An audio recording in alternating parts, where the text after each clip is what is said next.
Let's welcome in Chad Millman and Simon Hunter from the Favorites podcast. And we've had some time now to recover from a wild draft week. And as you digested the draft, Chad, were there any bets that you made, particularly with regard to Offensive Rookie of the Year? Yeah, look, I thought the draft was insane and super fun to watch and all those trades happening. But look, one of the most surprising picks, I think, at the end was Bijan Robinson, the running back from Texas, going to the Falcons at number 8. And a lot of people felt like this was the guy who was probably 1, 2, or 3 in terms of the best football player in the draft. But obviously, over the years, you have been drafting running backs lower and lower, either low first round, second, third round, because of the value and the dollars, et cetera. But he is in a spot going to the Falcons where he's got a coach who knows the value of leaning into a running back with Arthur Smith, who obviously was the Titans coordinator, and coaching Derrick Henry. And he's got a quarterback in Desmond Ridder who is still developing and is going to need to lean into a running back. There's a great stat that Brandon Anderson from Action Network has written about in the past, where in 14 of the past 18 drafts, a offensive rookie of the year came from the top 12 picks.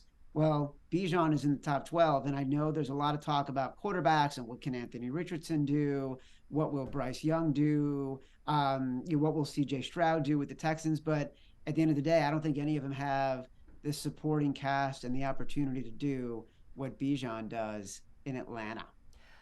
I feel like there's oftentimes opportunity for running backs because they tend to play right away. And that brings me to the idea of quarterbacks, which you mentioned, Chad. And Simon, we know your guy has been Anthony Richardson. Is he your play for Offensive Rookie of the Year? Yeah, I still love the value on Anthony Richardson. I think it's at most books it was plus 800. Now it's down to plus 700. It's one of those numbers that makes sense. Gardner Minshew right now is slated to be the starter of the Colts. Will he be?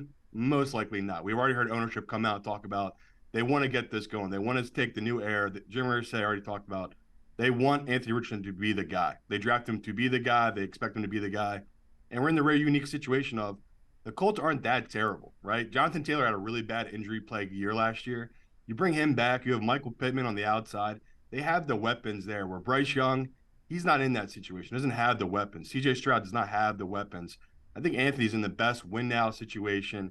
If he can just get the 7-10, 6-11, I think he could get Rookie of the Year. So to me, I like the idea where Chad's coming from. Robinson's probably the best player out of all these guys.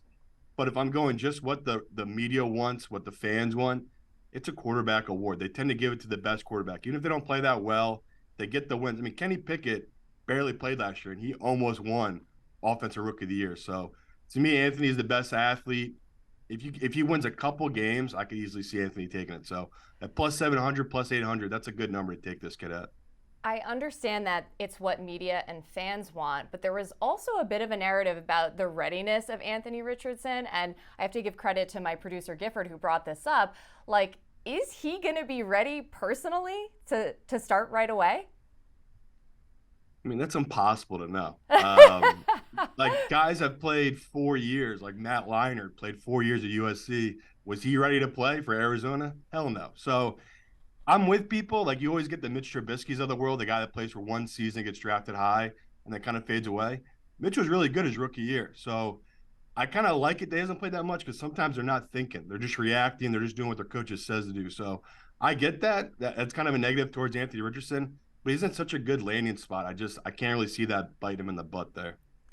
Okay, fair enough. Fair enough. Let's move over to win totals. And after the draft, was there any team in particular, Chad, that you felt like it's time to bet them?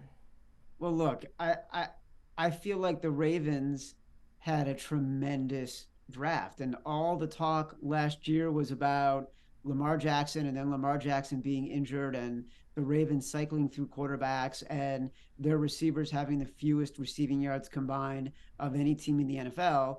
So what's happened during what I call acquisition season between the Super Bowl and the draft? They re-signed Lamar Jackson. They signed OBJ. They drafted Zay Flowers. Oh, by the way, J.K. Dobbins, who was injured for much of last year, was averaging 99 yards, rushing per game in the last month of the year. And this is a team that nearly beat the Bengals with a backup quarterback.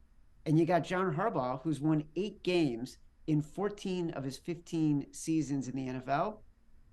I'm a sucker for a Ravens futures bet every single offseason because I love their franchise. I love the stability. I love the pieces they've added. Give me the Ravens over 9.5. I hear you. I mean, just the fact that Lamar Jackson finally re-signed, like I still haven't wrapped my head around it, even though I kind of expected that all along. But that being said, Simon, what about you? Any team that you felt high or low on coming out of the draft? Yeah, playing off of Chad here, I thought it was in a good spot to take the Bengals under 11.5. That number is just too high in a division that's way better than it's been these last couple of years. I think Pittsburgh came out as one of the best teams that drafted this year. Again, who really knows how well they did? But to me, they have a couple of guys that could start now in Pittsburgh. We know the Browns are going to be better with Watson. And Chad just nailed it on the head with the Ravens. The Ravens are going to be much better than they were last year. I think they should have won the division last year. The Bengals got really lucky that different players went down for the Ravens. There was different little injuries. So, just going off of that, 11.5 for the Bengals, too much respect, way too much respect. So this number should be closer to 10.5. We're getting a free game here. So it's juiced to the under now. I still like it at minus 120, 11.5 under for the Bengals. Chad, what I just heard out of that whole thing was that you nailed it on the head with the Ravens. Can you believe Simon's giving you the credit? I'm so glad you said that because if you hadn't jumped in, I would have to jump in and be like, Maria, the only thing that mattered in that conversation, Chad nailed it. Nailed it. I think both of you nailed it. All right, guys, thanks for coming on. And as always, you can catch more of Chad and Simon on the Favorites Pod every Tuesday and Thursday.